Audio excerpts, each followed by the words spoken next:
Hello बच्चों, let's read the question. The question is sometimes a radioactive nucleus decays into a nucleus which itself is radioactive.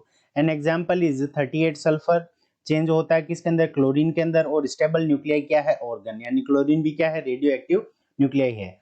Assume that we start from 1038 sulfur nuclei at time t is equals to 0 at the number of 38 chlorine of count 0 at t is equals to 0 will again be zero at t is equal to infinity. T infinity पे chlorine वापस zero हो जाता है, starting में भी zero है. At what value of t would the number of counts be maximum, यानी chlorine के जो काउंट होंगे वो मैक्सिमम होंगे किस टाइम पे, ये हमें फाइंड आउट करना है. तो हमें क्या गिवन है, 38 सल्फर, और वो किसके अंदर चेंज हो रहा है, 38 क्लोरीन के अंदर. ठीक है बच्चों, और इसकी जो हाफ लाइफ है वो हमें गिवन है 2.48 आवर्स. ठीक है, और ये किसके अंदर चेंज हो रहा है, ऑर्गन के अंदर, 38 ऑर्गन, और ये क्या है, स्टेबल है. ठीक है बच्चों, और इसकी हमें हाफ लाइफ गिवन है 0.62 आवर्स. ठीक है, अब देखो किसी भी टाइम के ऊपर, टी के ऊपर, अगर हम मान लेते हैं कि इसके N1 न्यूक्लियाई है, इसके N2 न्यूक्लियाई है. ठीक है बच्चों, और हमें N2 मैक्सिमम फाइंड आउट करनी है, और इसके N3 न्यूक्लियाई है. ठीक है, इसका जो डीके कांस्टेंट है वो लेमडा 1 है, इसका डीके कांस्टेंट लेमडा 2 है, और इसका डीके कांस्टेंट लेमडा 3 है. तो यहां से हम लिख सकते हैं dn1 upon dt is equals to minus lambda 1 n1.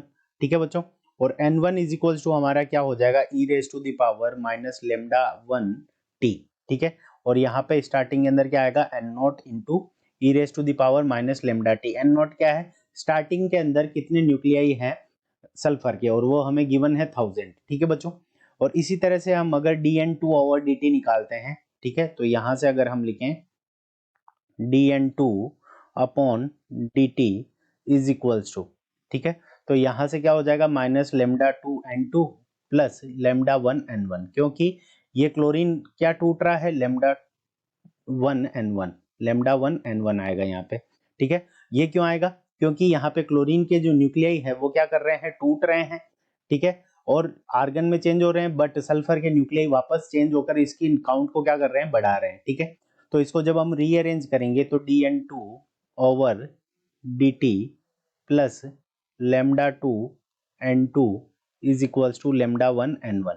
ठीक है बच्चों, अब ये हमारी क्या है, एक डिफरेंशियल इक्वेशन है फर्स्ट ऑर्डर की. ठीक है बच्चों, यहाँ पे क्या है, n2 हमारा वेरिएबल है, और टाइम पीरियड कितना है हमारा, t है. तो इस डिफरेंशियल इक्वेशन का जो सॉल्यूशन होता है बच्चों, ये फर्स्ट ऑर्डर डिफरेंशियल इक्वेशन है, तो इसका जो डिफरेंशियल इक्वेशन का जो सॉल्यूशन होता है वो कैसा होता है, तो dy over dt is plus plus p into t into y is equals to q into T.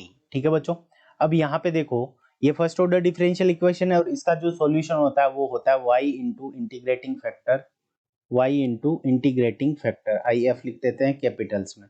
ठीक है, तो y इंटू इंटीग्रेटिंग फैक्टर्स, अब इंटीग्रेटिंग फैक्टर क्या होगा वो अभी हम निकालेंगे, तो y into I F is equals to q t into integrating factor.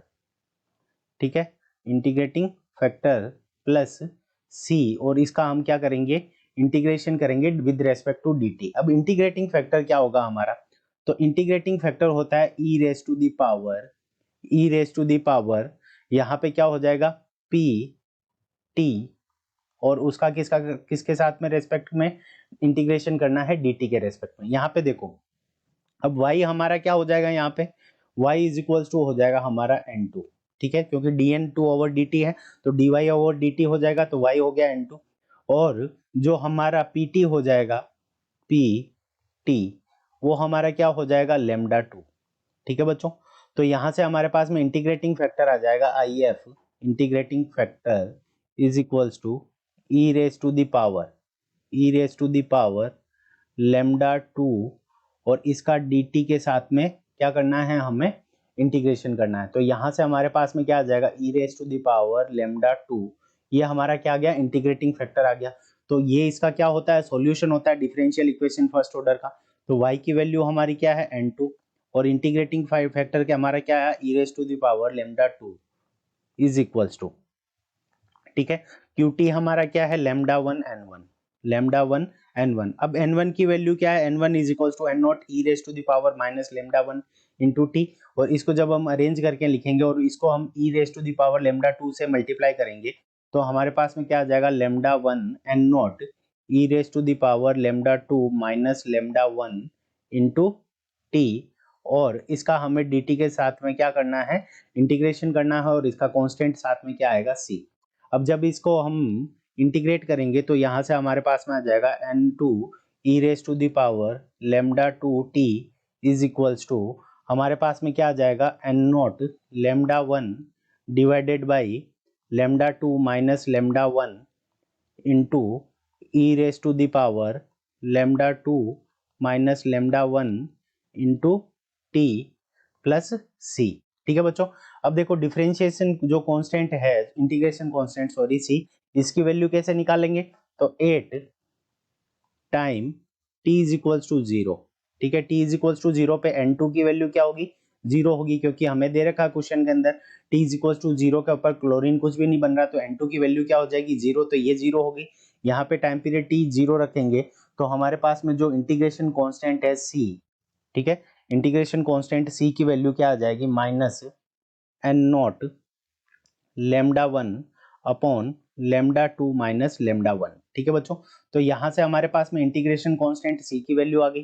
ठीक है, अब इंटीग्रेशन कांस्टेंट c की वैल्यू जब हम पुट करेंगे तो हमारे पास में जो n2 की वैल्यू हो जाएगी वो हमारी n2 की वैल्यू क्या हो जाएगी यहां से, तो ये जो वैल्यू बच जाएगी वो हो जाएगी हमारे पास में n2 is equals to N not lambda, ठीक है, M naught lambda one upon lambda two minus lambda one, और यहाँ पे क्या हो जाएगा, E raise to the power lambda two minus lambda one into T minus one. ठीक है, क्योंकि यहाँ पे जो सी की वैल्यू आई थी वो किसके इक्वल आई थी, एन नॉट लेमडा वन, ठीक है, माइनस का आया था तो माइनस आगे आ गया, इसलिए ये माइनस वन आ गया, और n not lambda one upon lambda two minus lambda one. ठीक है, इसको जब हम अरेंज करेंगे यहाँ से तो यहाँ से हमारे पास में यहाँ पे E raise to the power lambda two B T भी आएगा। ठीक है, तो यहाँ से हमारे पास में जो n2 की वैल्यू आ जाएगी वो E raise to the power lambda two अब डिवाइड में चला जाएगा, तो यहाँ से हमारे पास में आ जाएगा N not lambda one divided by lambda two minus lambda one, lambda two minus lambda one, यहाँ माइनस लेमडा वन आएगा। ठीक है, and lambda two minus lambda one, और जब E raise to the power lambda two का T का divide लगेगा तो यहाँ से हमारे पास में जो वैल्यू आ जाएगी E raise to the power minus lambda one T और minus E raise to the power minus lambda two T. ठीक है, ये आ गया हमारे पास में n2 की वैल्यू। अब देखो हमें मैक्सिमम निकालना है, n2 कब मैक्सिमम होगा, तो n2 मैक्सिमम होने के लिए हमारे पास में dn2 अपॉन dt, यानी अगर इसका डिफरेंशिएशन करेंगे और वो क्या होना चाहिए, जीरो के इक्वल होना चाहिए। अब इसका डिफरेंशिएशन करेंगे तो ये वाली टर्म हमारी क्या हो जाएगी, कांस्टेंट हो जाएगी, तो इसको कांस्टेंट मान लेंगे, और ये वाली वैल्यू कांस्टेंट टर्म का क्या हो जाएगा, जीरो हो जाएगा, तो यहाँ से इसका डिफरेंशिएशन होगा, हमारे पास में डिफरेंशिएशन क्या आएगा, minus lambda one E raise to the power minus lambda one T, और यहाँ पे ये माइनस माइनस आगे आएगा तो प्लस का lambda two E raise to the power minus lambda two into t is equals to क्या हो गया, इसको जीरो के इक्वल रख देंगे, क्योंकि ये कांस्टेंट है तो ये अगर इसका डिफरेंशिएशन नहीं होगा पर मल्टीप्लाई में रहेगा तो मल्टीप्लाई में इधर जीरो होगा तो वो जीरो से मल्टीप्लाई हो जाएगा, क्योंकि ये डिवाइड के अंदर चला जाएगा। ठीक है, तो यहाँ से हमारे पास में क्या आ जाएगा, lambda two E raise to the power minus lambda two T is equals to lambda one E raise to the power minus lambda one into T. ठीक है, तो यहाँ से अगर हम देखेंगे तो lambda two over lambda one is equals to हमारे पास में क्या आ जाएगा, E raise to the power minus lambda two T divided by E raise to the power minus lambda one T. ठीक है बच्चों, अब ये माइनस लेमडा वन टी ऊपर जाएगा तो प्लस का हो जाएगा, तो यहाँ से हमारे पास में क्या आ जाएगा, E raise to the power lambda one minus lambda two into T. अब हम क्या करेंगे, दोनों तरफ क्या कर लेंगे, नेचुरल लॉग ले लेंगे, तो हमारे पास में क्या आ जाएगा, ln lambda two over lambda T, और यहाँ पे इज इक्वल्स टू टी और lambda one minus lambda to. ठीक है बच्चों, तो यहाँ से हमारे पास में जो टाइम पीरियड टी की वैल्यू आ जाएगी वो क्या आ जाएगी, ln lambda two over lambda one divided by lambda 1 minus lambda 2। ठीक है बच्चों, तो ये टाइम पीरियड टी की वैल्यू आ गई। अब इसके अंदर हम क्या करेंगे, लेमडा 2 और लेमडा 1 की वैल्यू पुट करेंगे, जिससे हमारे पास में क्या आ जाएगा कि जो टाइम पीरियड जिसके ऊपर n2 की वैल्यू मैक्सिमम होगी वो निकालेंगे।